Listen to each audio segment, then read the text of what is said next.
1482, lorsque le Congo démocratique fut découvert par le commandant Tingo Kao, militaire de son État, le caractère programmé des voyages d'exploration du XVe et XVIe siècle, suivis de la traite négrière, ne laisseront pas échapper les valeurs traditionnelles Congo de l'influence de la domination occidentale. Et le Congo démocratique, véritable poule aux œufs d'or, restera longtemps une propriété exclusive du roi de Belge Léopold II. Ce pays continent, tant convoité à cause de ses richesses, deviendra à l'issue de la conférence de Berlin une colonie belge, grâce à la charte coloniale conclue entre Léopold II et la Belgique, promulguée en date du 18 octobre 1908. Ces traités mettra en place des structures comprenant un ministère des colonies résidant à Bruxelles et qui avait sous son autorité le gouverneur général du Congo belge, représentant du roi et chef du pouvoir exécutif dans la colonie. C'est dans cet espace géographique occupé par le peuple Congo où le roi Léopold II exerçait une domination la plus inhumaine de l'histoire des colonies en Afrique au sud du Sahara que naîtra Papa Simon Kimbangu. Son surgissement miraculeux au milieu de ses frères de race avait valeur de référence. Avec son étonnante simplicité, sa remarquable intelligence et sa spiritualité hors des communs, Papa Kimbangu se révélera en un véritable soleil de justice, car sa présence dans la contrée d'Nkamba mettra fin à un phénomène rarissime appelé Kimbangu Fulamwana que les ancêtres invoquaient dans la détresse pour donner la vie à un mort-né dans la famille.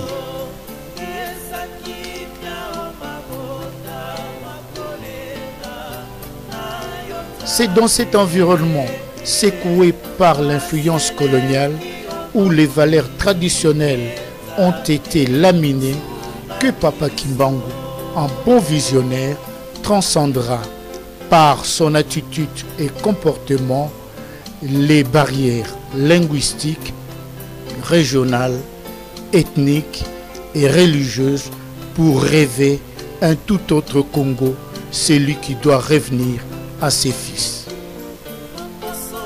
Ce rêve d'un exceptionnel patriotisme n'épargnera pas Papa Kimbangu des ennuis judiciaires malgré le caractère non violent du mouvement né de sa pensée religieuse. La présence de Papa Simon Kimbangu au cœur du continent noir fera briller la flamme de libération en secouant l'édifice colonial dans ses fondements. D'où sa célèbre phrase « Noir deviendra blanc, blanc deviendra noir » qui symbolise la libération des énergies constitue le socle d'une nouvelle bâtisse pour un monde meilleur. Papa Kimbangu avait grand pour agir localement.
en ressuscitant les morts, en guérissant et bénissant tous ceux qui allaient à sa rencontre sans la moindre rétribution, la célébrité des papas Kimbangu allait de plus en plus grandissante.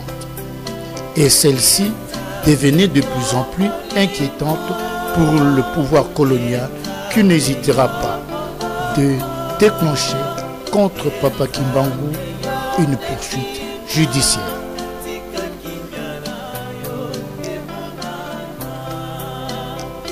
Le 6 juin 1921, Papa Simon Kimbangu se fera traquer par l'administrateur Morel qui l'a contraint à l'exil forcé en Bazasanda. Et 4 mois plus tard, Papa Simon Kimbangu se livrera personnellement à ses bourreaux le 12 septembre 1921.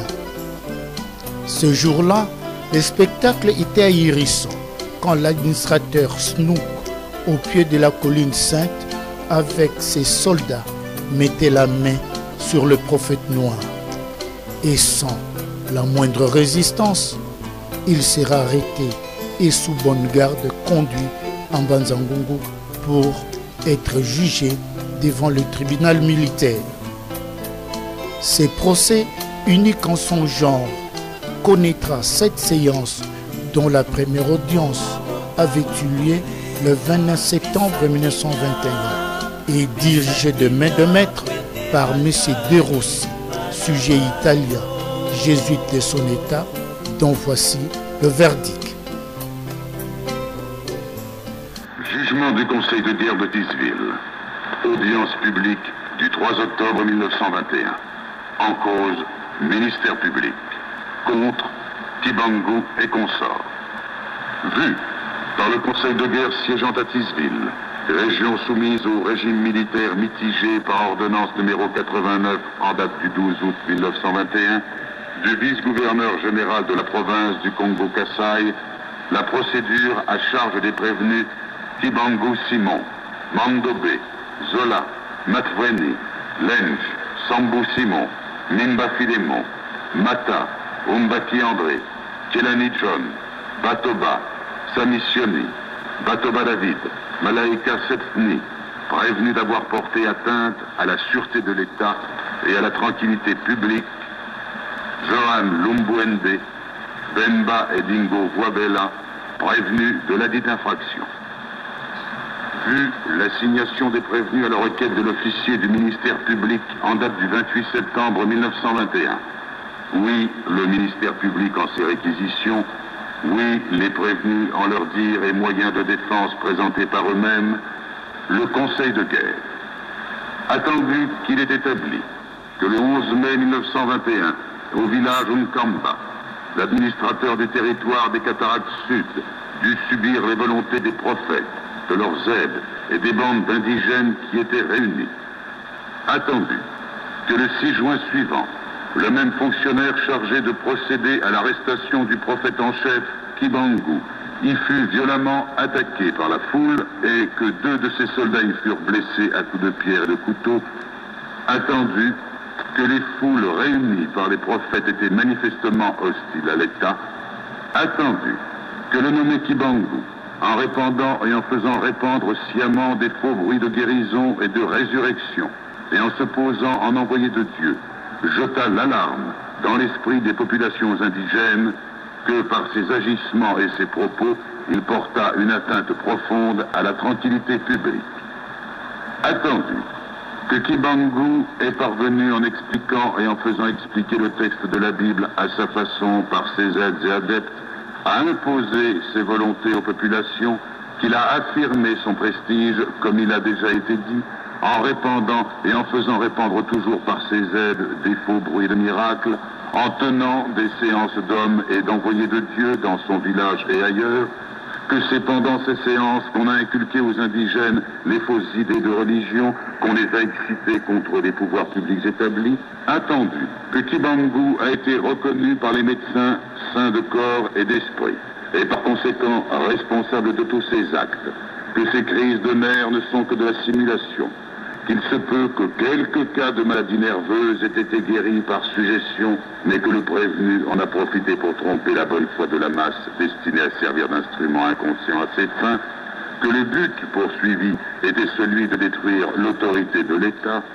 attendu qu'il demeure établi que par ses actes, propos, agissements, écrits, chants et son histoire dictée par lui-même, Simon Kibangu s'est érigé en rédempteur et sauveur de la race noire en désignant le blanc comme l'ennemi, en l'appelant l'ennemi abominable.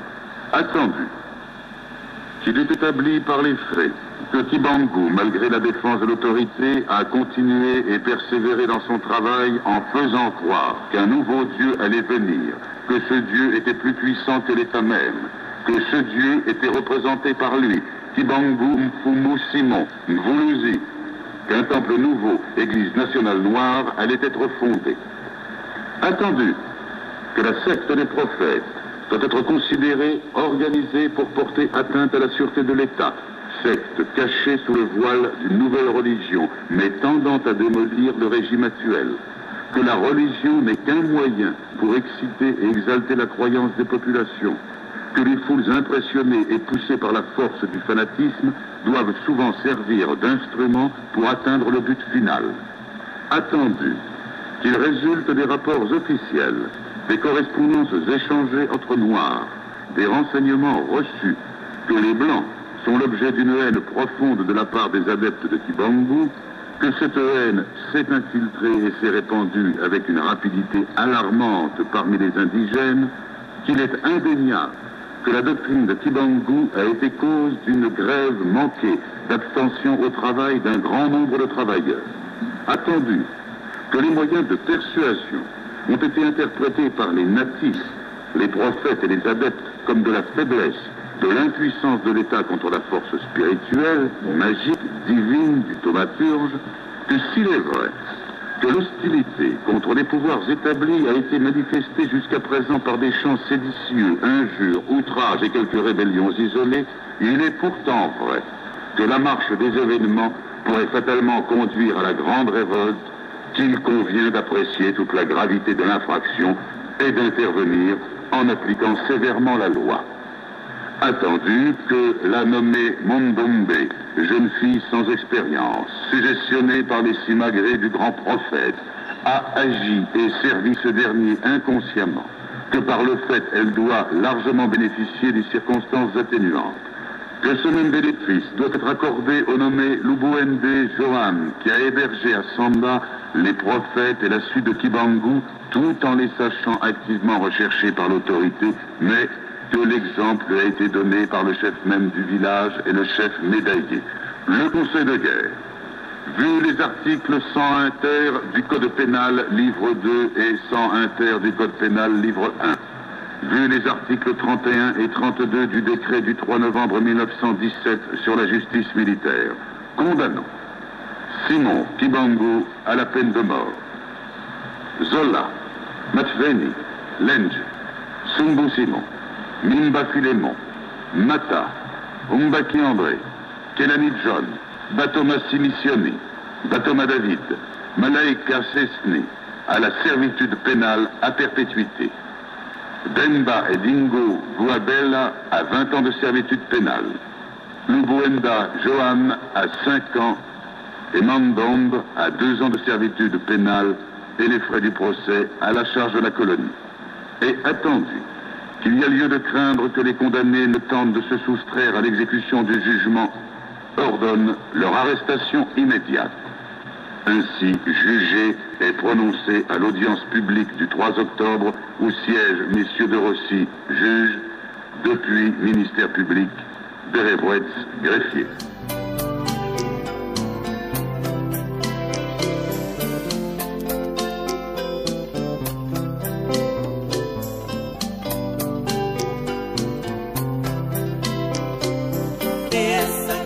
L'environnement qui a vu être exécuté ces sumagrés de procès n'offrait aucune chance à l'homme d'Nkamba de se sauver, car l'antipathie du pouvoir colonial envers Papa Kimbangu était telle que seule la mort couronnera cette machination.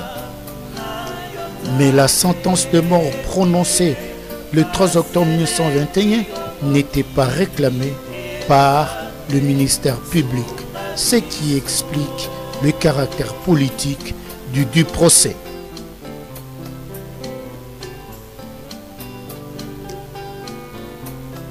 Au moment où les tractations sur la restitution de Papa Kimbangu après sa condamnation allaient bon train avec l'appui des religieux catholiques, en date du 4 octobre 1921, M. Dupuis, ministère public, contre toute attente, introduira un recours en grâce en faveur de l'homme d'un Nkamba, ce qui pouvait logiquement surseoir l'exécution de la condamnation.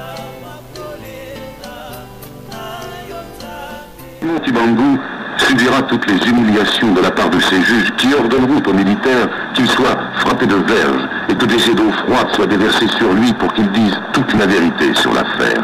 Et cela, il l'accepta avec courage. Lorsque des questions lui seront posées sur la religion, et en particulier sur la sienne, ses réponses sont celles d'un excellent chrétien qui croit en Nzambi, à Mbongo, le Dieu Tout-Puissant, et à la Trinité. Rappelons que Kimbangu a été catéchiste et qu'il fut aussi un chrétien sincère et incontesté. Est-ce ce fond de christianisme resté en lui et dont il s'était imprégné depuis ses plus jeunes années qui l'a empêché de provoquer des effusions de sang? Et pourtant, cet homme qu'on accusait de xénophobie eût été capable de tout. Après toutes les humiliations subies par lui de la part de ses juges, un seul geste qui suffit dans un moment de colère ou de vengeance pour déclencher une action à main armée. Il ne l'a pas fait. Kimbangu était conscient de tout ce qu'il faisait. Il n'a pas voulu rendre le mal pour le mal et faire répandre ainsi le sang des hommes pour des raisons personnelles. Formé dès ses plus jeunes années par la morale chrétienne, Kimbangu haïssait toutes les méthodes de force et prêchait l'amour que tout homme devait avoir dans son prochain. Le prophète n'a transmis à ses adeptes aucun mot d'ordre qui eût excité les esprits. Croyant convaincu, il s'en est remis à Nzambi, à Mbongo, pour rétablir un jour la justice entre les hommes de peau différente. Quoi qu'on en ait dit, l'esprit chrétien reçu des missionnaires protestants avait toujours imprégné le mouvement kimbanguiste. Cet esprit chrétien a prévalu et dominé en bien des points la pensée de Kimbangu. Il faut ajouter à cela qu'il fait preuve de maîtrise de soi-même et de sagesse africaine, qu'elle était d'ailleurs essentielle dans la société Bakongo et exigeait des jeunes gens destinés à diriger les autres.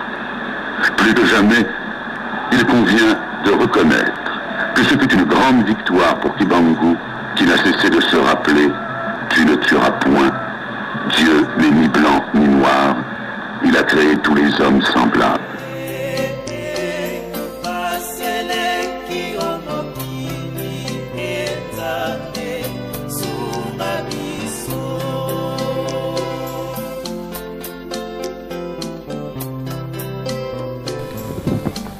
Je pense bien en tant qu'homme vivant. Matériellement et spirituellement, je ne peux pas avoir cet orgueil de me déclarer en tant qu'homme vivant, matériel que je suis, être Papa Simon Kimbangu. Je m'explique.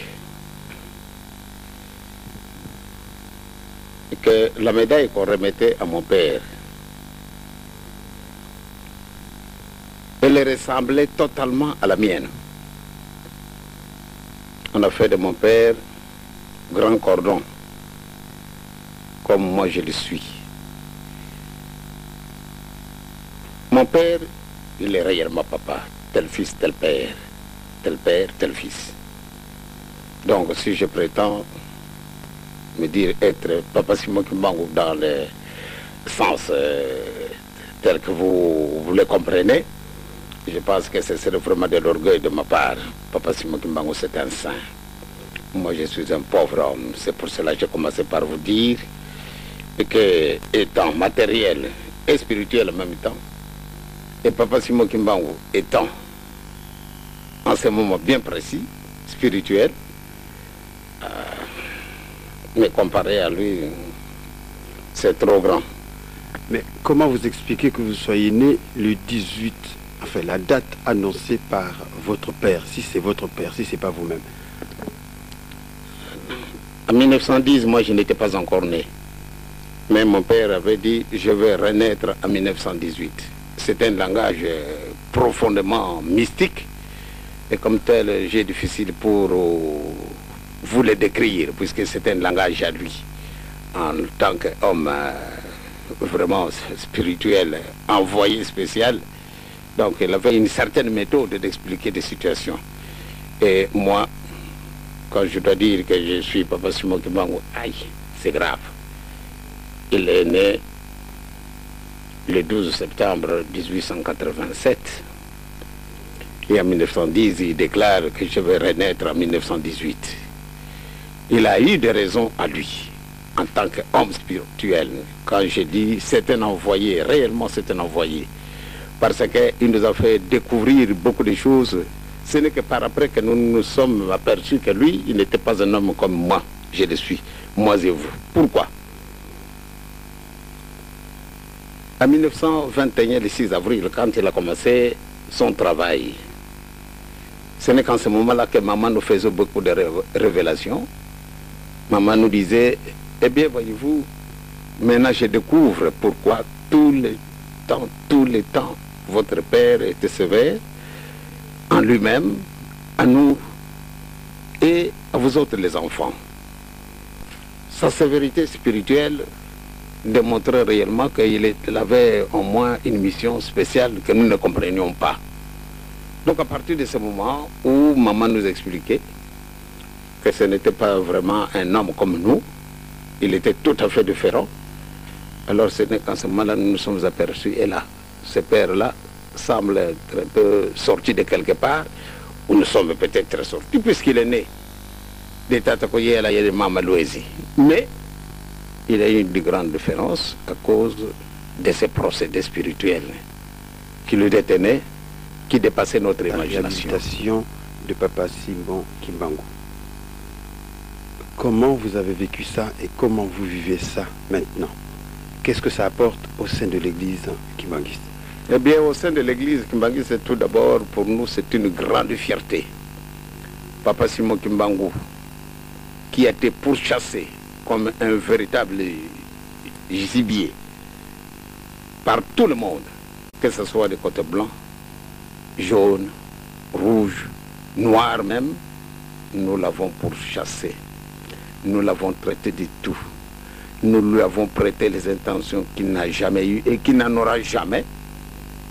Mais on l'a traité de magicien, d'un grand sorcier, d'un rosicrucien, d'un franc-maçon. Eh bien, maintenant, certaines circonstances ont forcé le gouvernement colonial pour détruire ce qu'ils ont sémé à travers des années. Du 12 septembre 1921, date de son arrestation, jusqu'à la fin de sa vie, il a été traîné dans la boue, tout en lui prêtant tout ce que je viens de vous citer tout à l'heure, et inculqué même aux enfants. Jusqu'aujourd'hui, on continue à les traiter d'un imposteur. Pourquoi? Parce que nous avons été colonisés et les séquelles de la colonisation, qu'on le veuille ou non, restent vivantes. À partir du moment où ces séquelles restent vivantes, il nous est matériellement difficile pour essayer de nous dégager. Les solutions qui peuvent y venir ne peuvent sortir d'ailleurs que de Dieu lui-même. Que chacun de nous se fasse un effort pour essayer de se découvrir et se connaître soi-même. Qui suis-je moi en tant qu'homme noir? Notre frère, et qui a été arrêté parce qu'il a prétendu être au service de Dieu. Il a été envoyé par le Saint-Esprit, par Jésus-Christ, pour qu'il vienne continuer son œuvre. Aussi longtemps que nous ne sommes pas parvenus à nous découvrir, mes chers amis, nous continuerons toujours à dépendre des autres.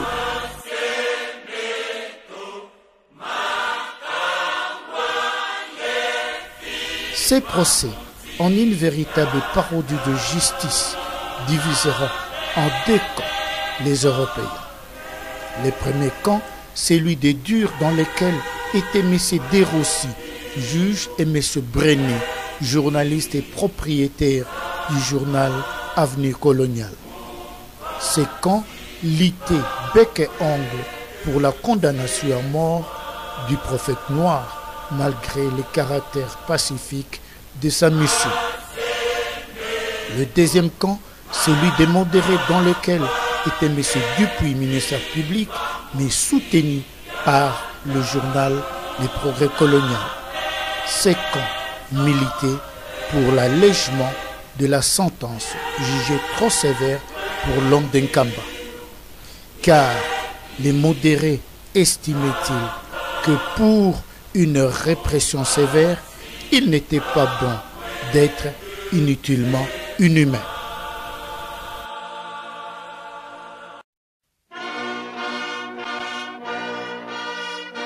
Les différents miracles réalisés par les prophètes noirs, bien qu'entourés d'un certain humanisme, étaient loin de faire l'unanimité. Traqués, arrêtés, emprisonnés, jugés et condamnés à mort par le tribunal militaire, Simon Kimbangu échappera belle à sa crucifixion le 4 octobre 1921. Et 30 années plus tard, en cette même date, le prisonnier le plus discipliné de Kasongo brisera son silence en sortant de sa cellule sans que ses geôliers ne le lui donnent l'autorisation. Interrogé pour son geste, les prisonniers, Kimbangu répondra en ces termes. Je cite, « Dans cette cellule, je n'y rentrerai plus jamais de mon vivant. » Cette déclaration mettait ainsi fin à son long et humiliant emprisonnement. Et quelques jours après, Papa Kimbangu sera conduit à l'hôpital après être atteint d'une courte maladie qui ne mettait pas en danger ses jours.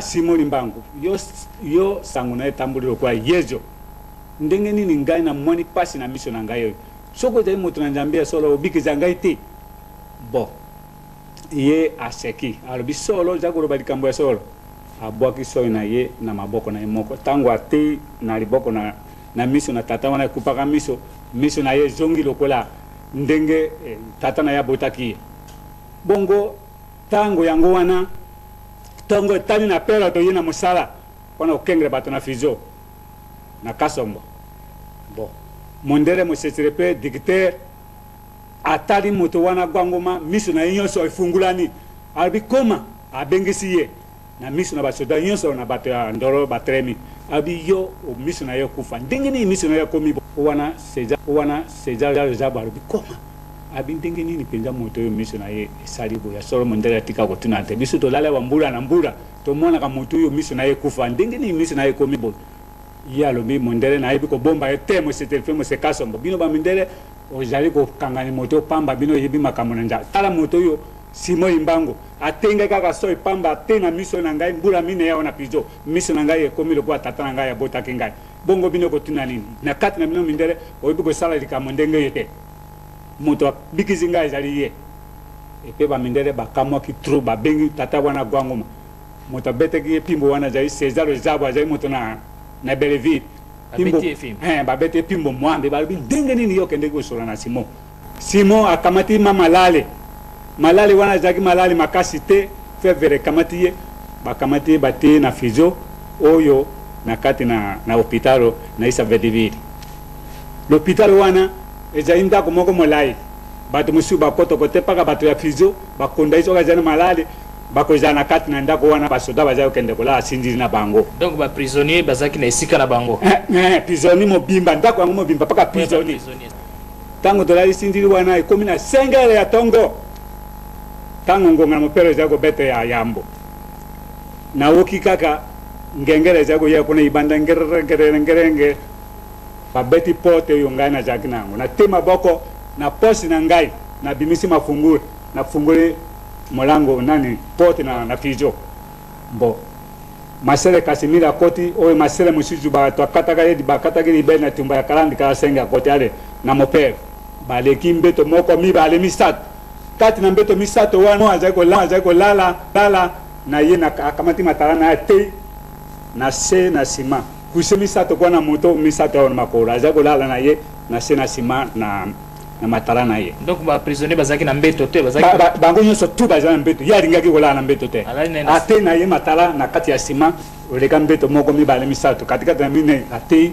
matala na ye wana bo ba masere na Casimir na sango baleki ba 3000 liboso na ye numéro 1 ngana jamo crit na jamo crito ya catholique na jali ngombe pe simo jali mokongo na ibi ko global kambo likutate o na mwana kina miso sikawa abenginga numéro 1 arbi mwana ngai pour mekes tuli nanga na ba mindele eloko nini ba yi ko salawa tangi yango te na ko benga na bino banzi ngai soki na jago kufa nde motuna na ngai na miso na njambe na bino ba mindele ndenge bino salinga mabe na jago kufa malale tena ko kufa mituna sima na mituna na ngai soki na kufi bino ba mindele okomona passe sima na ngai esika ya lobi boyo ba masele nyonso ba bandiko bima bango na mon père ba bimi bake tango ba bimi bake to tikali na 6h la penza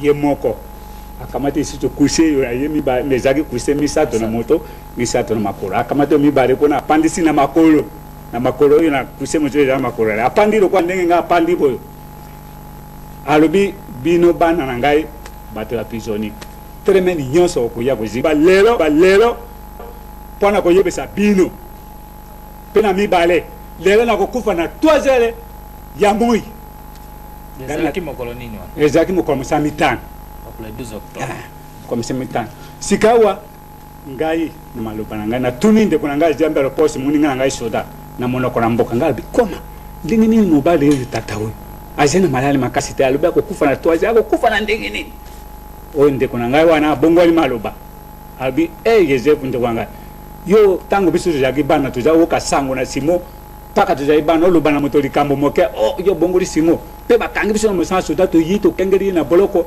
to mwani miala kina ye ndenge ya lo bibia na sindi na biso boyo to kotala kaka akokufa lokola iseki jambi sango na ye etambo lokola Yesu tika ko lo bandenge wanga bi wape likuta akufa te muta je malale te malale moke boyo pasi ya moto pamba akufa ndenge nini bon ayebisi bato ya boloko lokola ngana ko kufa na 3h ya moi bino ko bosa na likambo ya njambe te na jako yebisa bino basoda babana na ngai basoda misato bapumika ese bazali ko woka ngai na ko kufa na 3h na mibale ko sambela njambe mikolo nyonso njambe azali te be pote o kende na ndako na njambe ne njambe ndima yo lukuta njambe ko ndima olingi ko lala o sambeli olingi ko kende mosala liboso sala mosala sambela ye njambe ko kitira ye njambe apone sika moko te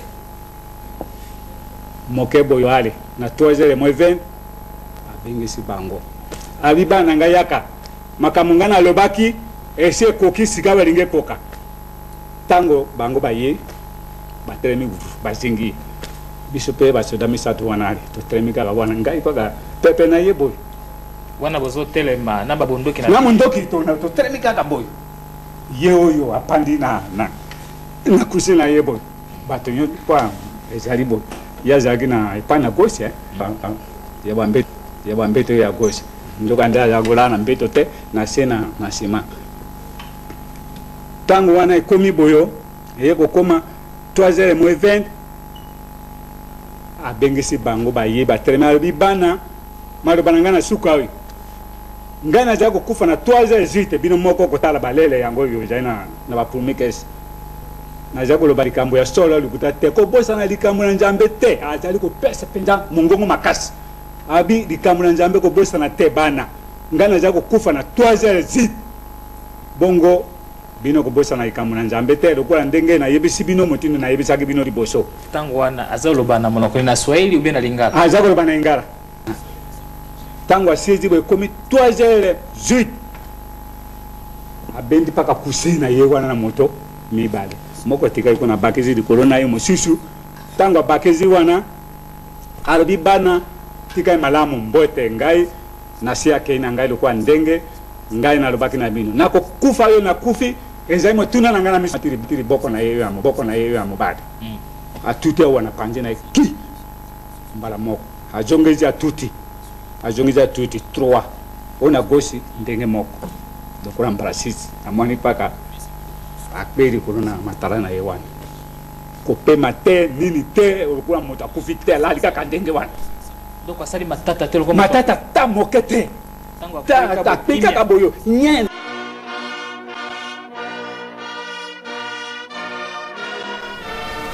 Et le vendredi 12 octobre 1951, à 15h, Papa Simon Kimbangu rendra l'âme au plus grand étonnement de ces geôliers et enterré un jour après au cimetière de Sapin dans l'indifférence la plus totale. En 1960, 9 ans après sa mise en terre, Papa Diangenda Kontima Joseph, chef spirituel et représentant légal de l'église kibanguiste, à la tête d'une importante délégation, se rendra à Lubumbashi, au Katanga, pour procéder à l'exhumation de la dépouille mortelle de Papa Simon Kimbangu. Mais, avant cette cérémonie historique, une visite de la prison où fut détenu Papa Kimbangu, 30 ans durant, n'avait pas échappé à la curiosité de la délégation. Question de toucher du doigt certaines réalités historiques qui restent encore vivantes et présentes. Car les conditions inhumaines dans lesquelles Papa Kimbangu avait purgé ses peines et les injustices qu'il avait subies pendant 30 ans de sa détention ont sérieusement marqué les esprits des visiteurs. Des bonheurs, les fidèles kimbanguistes du Katanga, dans un chagrin profond, prendront d'assaut le cimetière de Sapin le 25 mars 1960 pour participer à l'événement. C'est dans une ambiance dominée des chants d'adoration et des louanges que l'opération d'exhumation de la dépouille mortelle de Papa Simon Kimbangu a eu lieu sous les regards attentifs de l'autorité coloniale. Si le plus vieux prisonnier du monde a été condamné avec humiliation le 3 octobre 1921, mais l'exhumation de son corps 30 années après sa mort, le 25 mars 1960, a été réalisée avec honneur et grandeur, en magnifiant sa pensée et en honorant sa personne.